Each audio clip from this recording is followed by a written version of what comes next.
तो नेपाल में जो क्रांति आई थी वैसी क्रांति भारत में आती नजर आ रही है, क्योंकि भारत में शिक्षा के ऊपर तो ऐसा कुठाराघात भारतीय जनता पार्टी है जो कर रही है। तब है कि बच्चे पकौड़ी का ठेला लगाएं और पकौड़ी बेचें, और शिक्षा ना शिक्षित होंगे बच्चे, ना अपने हक की आवाज को उठा पाएंगे बच्चे। तो पहली बार जब पेपर लीक किया गया तभी ऐसे कानून बनाने चाहिए, एनएसए लगानी चाहिए ऐसे लोगों के ऊपर, 10 साल तक जेल में डालना चाहिए ऐसे लोगों को, जिससे दूसरी बार ऐसे लोग कोई हरकत करें पेपर लीक करने की तो हम कभी जीवन में जेल से बाहर नहीं आ। आप देख रहे हैं न्याय खबरी मंच। अभी हम आप हैं आम आदमी पार्टी के प्रदेश प्रवक्ता हैं जितेंद्र जैन जी, जो कि अपनी युवाओं में काफ़ी और पार्टी में अपनी अच्छी पहचान बनाते नजर आ रहे हैं। उन्हीं से इस विषय पर चर्चा करना चाहेंगे। एक विषय काफ़ी देश में गरमाया हुआ है, वो है नीट का मुद्दा, जो कि विद्यार्थियों के साथ जो खिलवाड़ किया गया है उसी विषय को लेकर हम उनसे बात करना चाहेंगे। जी भैया जी, बताना चाहें, आज देश में इतना बड़ा मुद्दा है जो नीट पेपर लीक का, इतना बड़ा विषय सामने देश में देखना पड़ रहा है, ये किस तरीके से इसको आपको देखते हैं? क्योंकि काफ़ी युवा इस चीज़ को बहुत, जो एग्ज़ाम दिया था बहुत परेशानी से उन्होंने अपनी मेहनत के साथ में एग्ज़ाम दिया, इस विषय पर आपका क्या कहना है? सबसे पहले मैं आपका धन्यवाद देना चाहता हूँ, आप आए मेरे पास।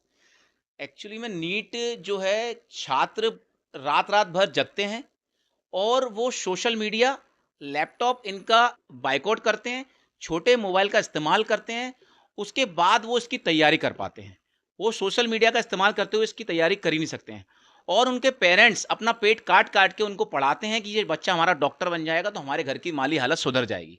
एक मिडिल क्लास फैमिली का बच्चा जब रात भर पढ़ाई करता है, सारी चीज़ों का त्याग करता है, एक टाइम खाना भी नहीं खाता है, एक टाइम खाना खा के वो ये चाहता है कि मैं नीट की तैयारी करूं और एक मैं अच्छी मुकाम को हासिल करूं, लेकिन 3 मई को एग्जाम होता है और 2 दिन पहले खबर आ रही है, 12 तारीख 13 तारीख के आसपास, कि और जो नीट की परीक्षा है वो गवर्नमेंट ने रद्द कर दी है।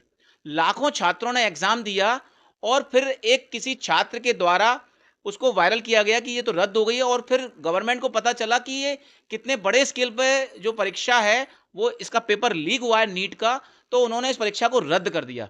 लेकिन मैं ये कहना चाहता हूं, सरकार है, जो पेपर लीक हो रहा है 2017 में लीक हुआ, 21 में लीक हुआ, 24 में लीक हुआ, 26 में लीक हुआ, और अलग अलग पेपर अलग अलग हर सालों में पेपर तो लीक हो ही रहा है। जहां हमारा 10 रुपए का एक डाइपर है ना, वो भी लीक नहीं होता है, हमारा पेपर तो ऐसे लीक हो रहा है कि भरे बाजार में पेपर बिक रहा है। पेपर छपता है गवर्नमेंट एजेंसियों के अंडरटेक, तो पेपर लीक हो रहा है, तो कहीं ना कहीं इसमें शासन प्रशासन सरकारें शामिल हैं। और यदि ये सरकारें इसको चाहती तो पहली बार जब पेपर लीक किया गया तभी ऐसे कानून बनाने चाहिए, एनएसए लगानी चाहिए ऐसे लोगों के ऊपर, 10 साल तक जेल में डालना चाहिए ऐसे लोगों को, जिससे दूसरी बार ऐसे लोग कोई हरकत करें पेपर लीक करने की तो हम कभी जीवन में जेल से बाहर नहीं आ पाएंगे। ऐसे कानून बनाए जाने चाहिए, क्योंकि छात्र यदि क्रांति पर उतरा तो नेपाल में जो क्रांति आई थी वैसी क्रांति भारत में आती नजर आ रही है, क्योंकि भारत में शिक्षा के ऊपर तो ऐसा कुठाराघात भारतीय जनता पार्टी है जो कर रही है कि हमने अभी मध्य प्रदेश के स्कूलों को विजिट किया था। लगभग 1000 से 1500 स्कूल थे, जो कभी कहीं उसकी छत टपक रही थी, कुछ बारिश में स्कूल गिर भी गए थे। मतलब शिक्षा को तो ध्यान देना ही नहीं है, कि शिक्षा की हालत इतनी खराब कर दो, पेपर लीक इतने करा दो कि बच्चे शिक्षा की तरफ जाए नहीं।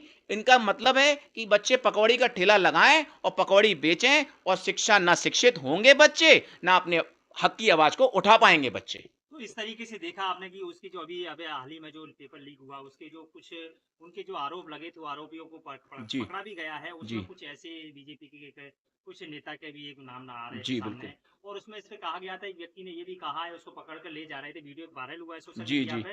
तो उसमें ये भी कहा है कि कई नामों को, कई लोगों को उनके नाम को उजागर करने से छुपाया जा रहा है, बचाया जा रहा है बड़े बड़े देखिए, लोगों को। इस पर क्या कहना देखिए चाहिए? छात्रों का जब आक्रोश बढ़ रहा है, हाँ, आम आदमी पार्टी भी बहुत बड़े स्केल पर इसका विरोध कर रही है कि परीक्षा लीक का। हमारे अरविंद केजरीवाल जी ने भी इसका विरोध किया है और जैन जी से निवेदन किया है कि अब आपको इसके लिए सड़कों पर उतरना होगा।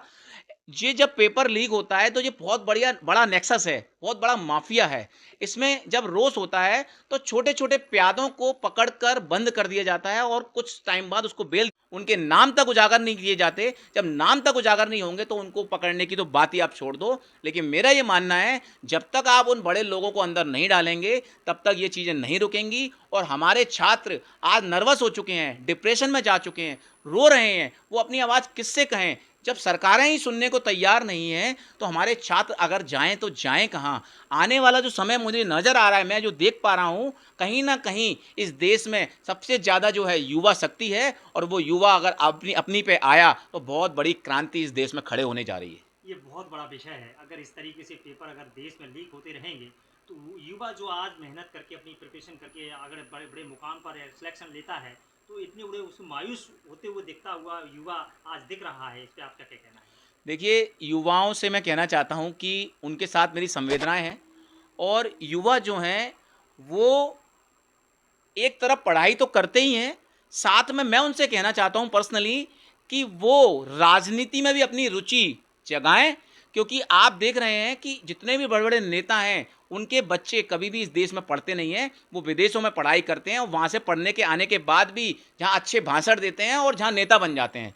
इसलिए हमारे देश के युवा लोगों को भी राजनीति में अपना इंटरेस्ट जगाना चाहिए, और राजनीति में भी एक पहल करनी चाहिए। भले ही अपने जीवन के घंटे 2 घंटे दें, लेकिन राजनीति को दें, क्योंकि यदि आप राजनीति को सुधारने का प्रयास करेंगे, तो आने वाली जो पीढ़ी है, कम से कम वो इस चीज़ का शिकार नहीं होगी जो आप और हम शिकार हो रहे हैं आज की डेट में। कहीं न कहीं सरकारें हथियाना बहुत आसान हो चुका है आज की डेट में। केजरीवाल जी ने दिल्ली में जो सरकार चलाई, आज दिल्ली वालों से पूछा जाए कि आज सरकार कैसी चल रही है, तो वो कहेंगे हमारे अरविंद केजरीवाल जी अच्छे थे। तो सरकारें चलाना आसान नहीं होता। आप किसी भी तरीके से सरकारें हथिया रहे हैं, लेकिन सरकार चला नहीं पा रहे हैं।